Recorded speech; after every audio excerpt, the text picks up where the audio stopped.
Hello everyone and welcome back. So in the previous lecture we learned what is a differentiable function and what is analytic function. So यहाँ पे उस analytic function का related हम यहाँ पे कुछ relation देखेंगे या तो इक्वेशंस देखेंगे और हम लोग यहाँ पे कुछ एग्जाम्पल भी सॉल्व करने वाले हैं. Now the very important equations are Cauchy-Riemann equation. So in short this is also called CR equation, Cauchy-Riemann equation. तो यहाँ पे दो कंडीशन है, जैसे कि एक नेसेसरी कंडीशन है और एक सफिशिएंट कंडीशन है. ठीक है. So the necessary condition for a function f of z to be analytic in a region. तो एनालिटिक होने के लिए दो कंडीशन चाहिए. ठीक है. पहला जो कंडीशन है वो क्या है, del u by del x is equals to del v by del y. तो what is u and v, जैसे कि एफ ऑफ जेड एक फंक्शन था. ओके.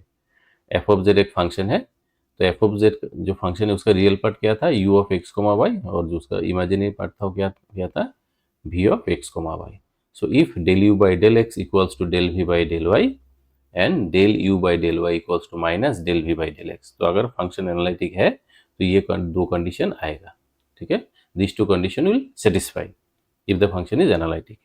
तो नेसेसरी पार्ट में क्या है, एनालिटिक होने के लिए ये नेसेसरी कंडीशन है. So if a function is analytic then this two condition must satisfied.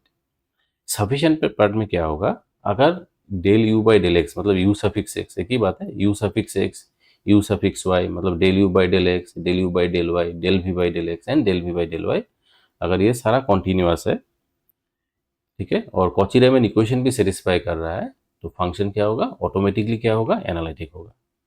तो नेसेसरी कंडीशन में क्या था, अगर फंक्शन एनालिटिक होता है तो कॉची-रीमैन इक्वेशन को सेटिस्फाई करना है, और यहाँ पे अगर कॉची-रीमैन इक्वेशन सेटिस्फाई हो रहा है then function will be what, automatically analytic. ठीक है. तो ये कार्टेशियन फॉर्म है. यहाँ पे मैं हम लोग जो लिखा ना in terms of x and y, तो सेम चीज हम लोग सीआर इक्वेशन को पोलर फॉर्म में भी लिख सकते हैं. तो पोलर फॉर्म में जो कॉम्प्लेक्स वेरिएबल है वो वैसा आ जाएगा, z equals to r into e to the power i theta. तो आप लोगों को पहले मिल चुका है, आर क्या था, modulus of a complex number, और थीटा क्या था,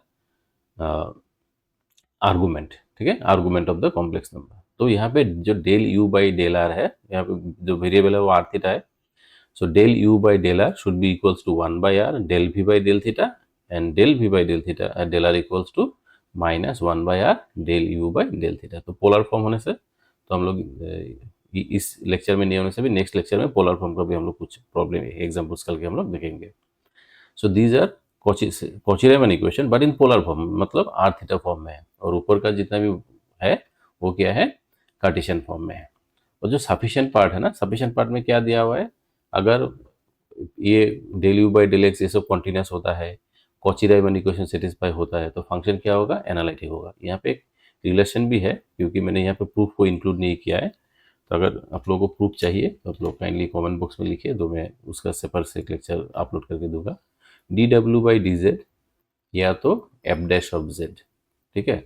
सफिशिएंट पार्ट का जो प्रूफ है वो प्रूफ में ये एक रिलेशन आएगा, del u by del x plus i into del v by del x. तो ये आप लोग याद रखिए, एक दो प्रॉब्लम में ये जो रिलेशन है ये हमें चाहिए होगा.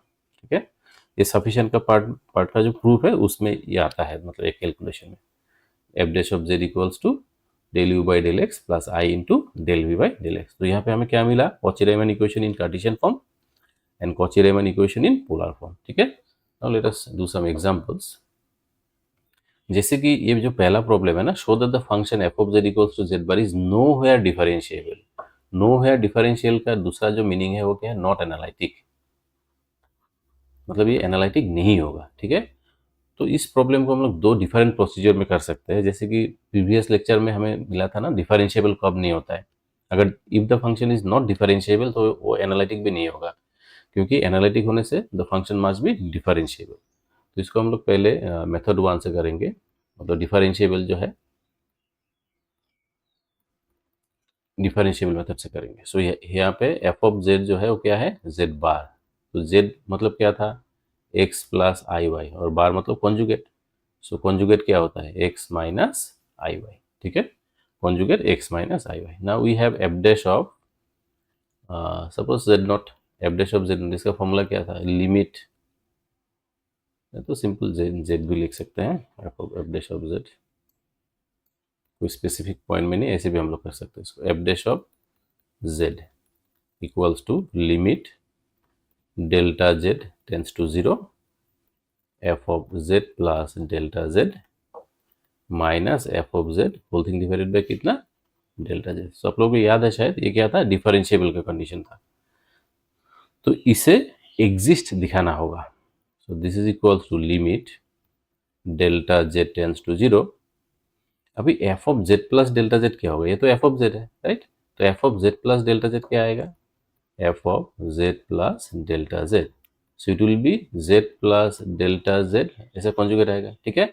तो जेड मतलब क्या, यहाँ पे चलो हम लोग लिख लेते हैं पहले, Z plus delta Z conjugate. Z होने से जेड बार ये दिया हुआ है, तो अगर जेड के जगह में हम लोग अगर दूसरा वेरिएबल बैठाएंगे like z plus delta z, then it will be z plus delta z whole bar minus f of z. F of z is z bar whole thing divided by कितना, delta z. So आप लोग इस problem को थोड़ा ध्यान से देखिएगा, because similar kind of problem generally exam में आता है, कोई भी exam. So this is equals to limit, तो मैंने यहाँ पे लिमिट अभी नहीं लिखा, उसका कारण मैं बताऊंगा आप लोगों को। जैसे कि जेड का वैल्यू क्या है, एक्स प्लस आई वाई, ठीक है। तो डेल्टा जेड क्या होगा, मैंने प्रीवियस लेक्चर में आप लोगों को बोला था ये चाहिए होगा। डेल्टा जेड को हम लोग क्या लिखेंगे, delta x plus i delta y. तो मैं यहाँ पे फिर से आप लोगों को एक बार दिखा देता हूँ। Suppose what is z, z means x plus i y. So delta z means small increment in z. अगर if we increase z a little bit, तो एक्स भी थोड़ा चेंज हो जाएगा, वाई भी थोड़ा चेंज हो जाएगा। So like this we can write delta z equals to delta x plus i delta y whole conjugate minus then z bar, z is x plus y i y conjugate whole thing divided by delta z. So in place of delta z हम लोग क्या लिखेंगे, delta x plus i delta y. Now the thing is that all the variable are in terms of x and Y. अभी जितना भी यहाँ पे variable है ना, सारा वेरिएबल क्या है, एक्स और वाई में है। अगर सारा वेरिएबल एक्स और वाई में है तो लिमिट हम लोग डेल्टा जेड में नहीं लिखेंगे, ठीक है। जो लिमिट था वो क्या था, डेल्टा जेड टेंस टू 0, ऐसा था। तो डेल्टा जेड मतलब delta x plus i delta y tends to 0 को हम लोग क्या लिखेंगे, 0 प्लस आई इंटू 0। तो if you compare real and imaginary part, क्या मिलेगा, डेल्टा एक्स टेंस टू 0 और फिर आएगा delta y tends to 0। So now the limit will become delta x tends to 0 and delta y tends to 0. So this is equals to limit delta x tends to 0 then delta y tends to 0. Now ये conjugate जो है, conjugate जो symbol है, conjugate symbol यहाँ से अगर हम लोग replace कर देंगे, so all the i will become minus i, delta x minus i delta y, ठीक है। और ये क्या होगा, x minus i y whole thing divided by delta x plus I delta y. Now x cancel out, I cancel out. Now what will be left out? Limit delta x tends to 0, delta y tends to 0. So ऊपर में क्या रहेगा, delta x minus I delta y and then delta x plus I delta, ये रहेगा। Now see there are two conditions here. Delta x tends to 0 ये एक path है and delta y tends to 0 different path है। तो अगर x axis और y axis है ना, this is x axis and this is y axis, so this are two different path. Okay, delta x tends to 0 means x is going to be 0, तो x 0 किस तरफ होता है, सो ये इस तरफ मूव होगा, टूवर्ड्स वाई एक्सिस जाएगा। और डेल्टा वाई टेंस टू 0 मतलब ये this is the direction. Now two different direction, तो हम लोग एक ही टाइम में दो अलग अलग डायरेक्शन में कैसे जाएंगे। If we move along this direction ना, अगर मान लीजिए डेल्टा एक्स टेंस टू 0 इस तरफ हम लोग जा रहा है, मतलब ये इस पथ, ये पथ नहीं है, ऑफ है ये पथ। Similarly if we travel along delta y tends to 0, that means this path is off. तो यहाँ पे हम लोग दोनों जो लिमिट है ना, delta x tends to 0 delta y tends to 0, we cannot do them together.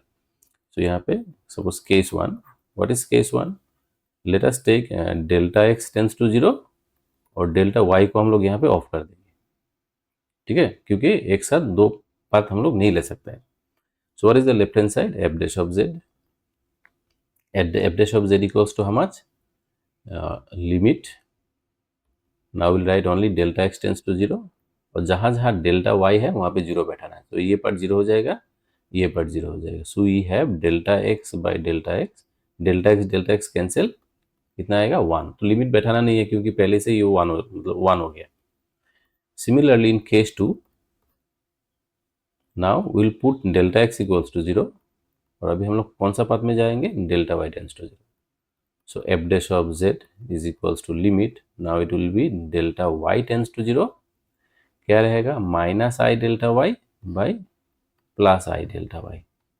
तो कैंसिल होके क्या रहेगा -1।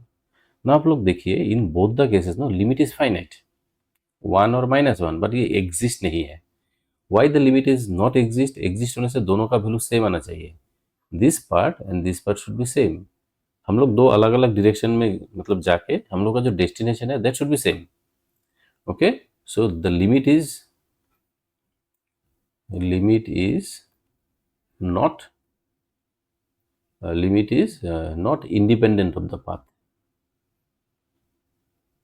independent of the path मतलब ये डिपेंडेंट है। अगर अलग पाथ में जाएंगे तो रिजल्ट अलग आएगा, इस पाथ में जाने से। But limit, if the limit should be exist, तो डिफरेंशिएबल के डेफिनेशन में था लिमिट क्या होगा, एग्जिस्ट होगा। तो वहाँ पे आप लोग और एक चीज ऐड कर सकते हैं, द लिमिट मतलब फाइनाइट, और it should be independent of the path. लेकिन ये लिमिट तो फाइनाइट आ गया, लेकिन ये इंडिपेंडेंट ऑफ द पाथ नहीं है, मतलब different limit, different path choose करने से रिजल्ट भी डिफरेंट आ रहा है। So here the limit does not exist, तो f dash of z not exist, not exist मतलब nowhere differentiable. So therefore f of z is nowhere differentiable. ठीक है, now what is the second method. Second method थोड़ा easy होगा। Second method, so what is f of z, f of z equals to z bar. So z bar मतलब x plus i y whole conjugate, so it will be x minus i y. तो f of z को हम लोग generally क्या लिखते हैं, u plus I we. तो यहाँ पे u क्या है, this is u and this is v।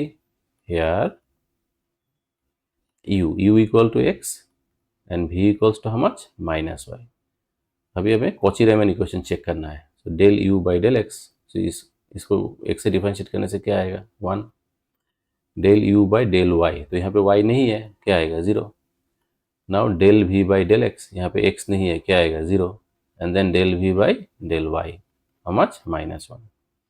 अभी आप लोग ध्यान से देखिए, जो कॉची रीमैन इक्वेशन था, कॉची रीमैन इक्वेशन में क्या था, जो फर्स्ट इक्वेशन था del u by del x should be equals to del v by del y, ये सेम नहीं है, दोनों अलग अलग है। Since del u by del x is not equals to del v by del y, ये same नहीं है। तो इसका मतलब क्या है, f of z is not analytic. ठीक है, ये ज़्यादा सिंपल है। लेकिन अगर हमें डिफरेंशिएबल मेथड से करने को दिया, तो हमें जो प्रीवियस जो मेथड है उससे ही करना है। लेकिन अगर कुछ मेंशन नहीं है तो will do this particular method because this is very simple. यहाँ पे लिमिट नहीं निकालना है, आराम से आ जाएगा। तो ये दोनों अगर सेम आता तो the function will be what, analytic. Okay, so it's very simple. Okay, now let us take another example. Show that f of z equals to xy plus iy. तो यहाँ पे जो f of z है वो क्या है, xy plus iy। तो ये जो है ये रियल पार्ट है और ये इमेजिनरी पार्ट है। So here u equal to xy, जो v है वो क्या है, y।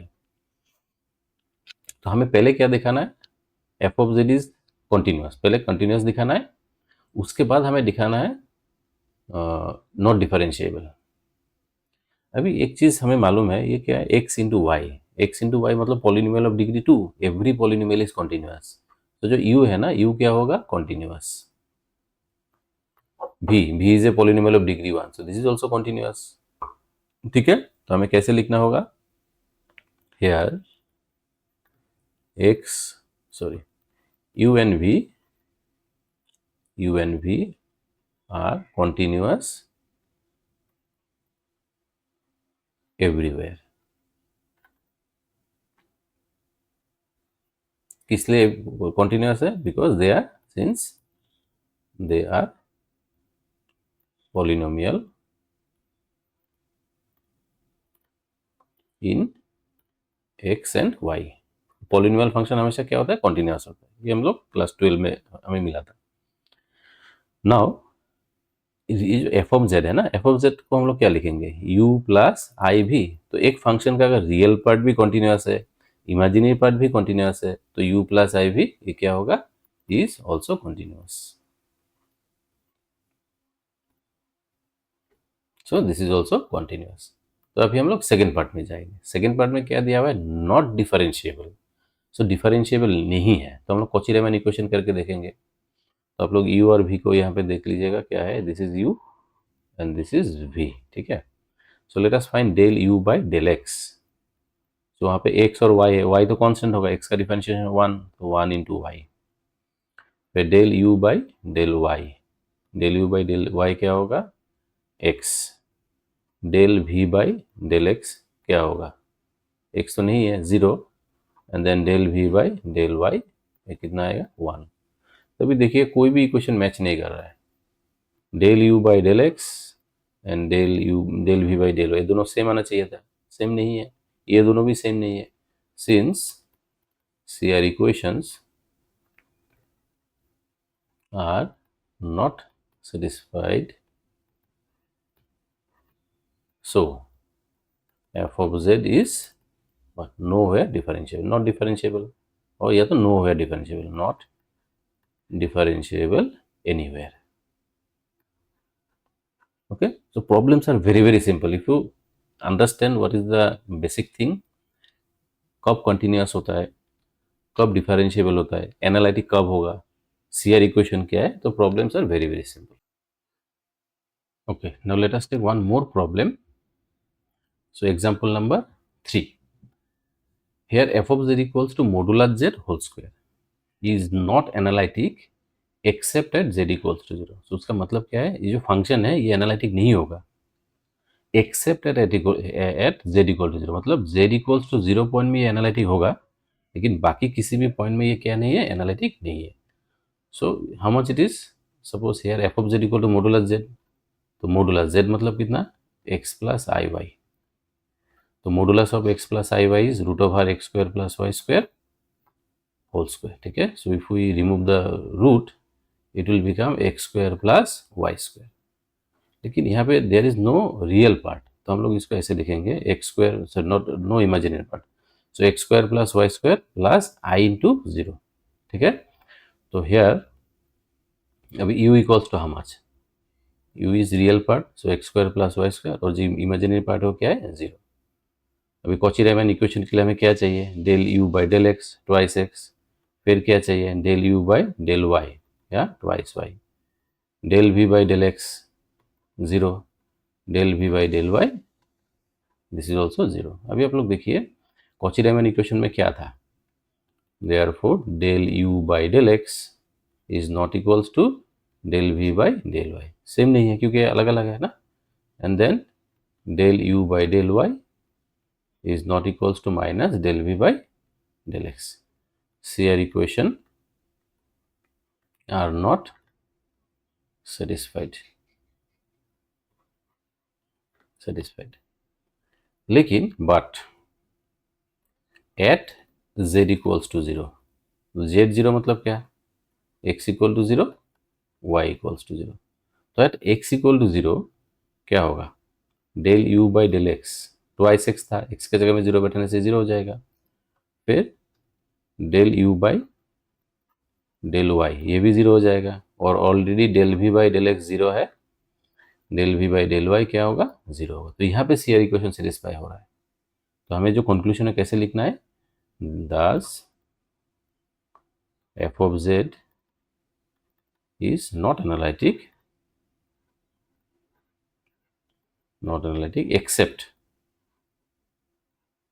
except at z equals to 0, क्योंकि यहाँ पे इस पार्ट में CR इक्वेशन क्या हो रहा है, सेटिस्फाई हो रहा है, ठीक है, सेटिस्फाई हो रहा है एट कौन सा point, z equal to 0। So the function will be analytic at each and every point except क्या, sorry, the function will be analytic, not analytic except at z equal to 0। तो ये बाकी point में analytic नहीं है, सिर्फ 0 point में क्या होगा, एनालिटिक होगा। Okay, so I hope the problems you understand, because the problems are very very simple. So in the next lecture we will do some more examples related to this Cauchy-Riemann equation and what analytic function. Thank you very much for watching.